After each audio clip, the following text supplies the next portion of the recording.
আসসালামু আলাইকুম বন্ধুরা, কেমন আছেন? স্বাগতম জানাচ্ছি বন্ধুরা আজকের ভিডিওতে। বন্ধুরা, আসি সাভারের জাতীয় স্মৃতিসৌধে। সকালবেলা এর জন্য একটু কুয়াশা দেখা যাচ্ছে।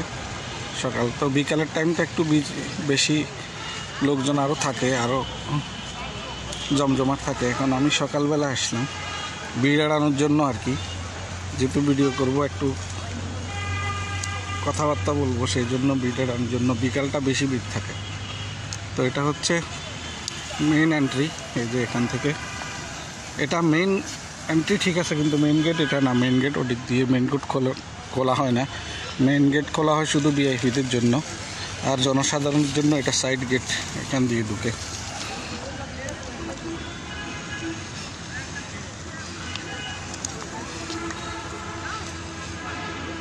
তো আপনারা দেখতেছেন স্মৃতিস্তম্ভটা দূরে আছে, আমরা ওইদিকে যাবো আজকের দিকে।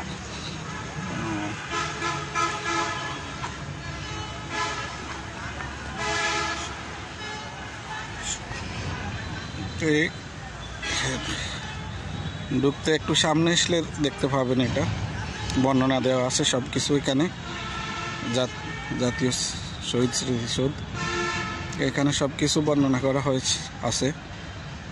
আপনারা আসলে একটা পড়ে দেখতে পারেন। এটা ঢুকলেই সামনে পড়বে, একটু সামনে আসলেই পড়বে।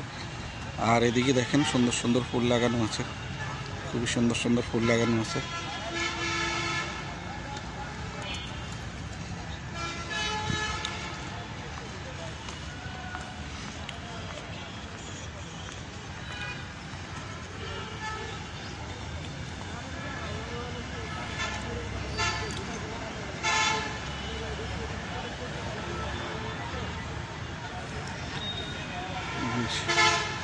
খুবই সুন্দর সুন্দর ফুল লাগানো আছে, দেখেন গাঁদা ফুল।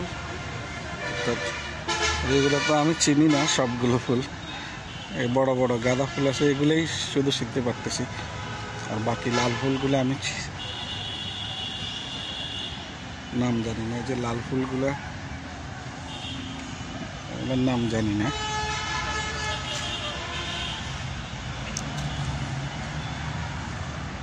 এটা হচ্ছে মেন গেট। তো এটা জনসাধারণের জন্য এটা খোলে না, এটা শুধু ভিআইপিদের জন্য খোলা হয়।